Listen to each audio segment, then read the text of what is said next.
இந்திய விண்வெளி ஆய்வு நிறுவனம் PSLV-C 62 பயணத்தை ஜனவரி 12, 2026 அன்று ஸ்ரீஹரிகோட்டாவில் இருந்து காலை 10 மணிக்கு ஏவ தயாராக உள்ளது.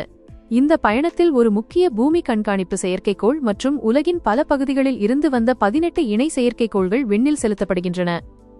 முக்கிய செயற்கைக்கோள் ஹைப்பர் ஸ்பெக்ட்ரல் இமேஜிங் தொழில்நுட்பத்தின் மூலம் எல்லை கண்காணிப்பு, மறைந்த வளங்களை கண்டறிதல், வேளாண்மை மற்றும் சுற்றுச்சூழல் கண்காணிப்பு போன்ற பயன்பாடுகளுக்கு உதவுகிறது.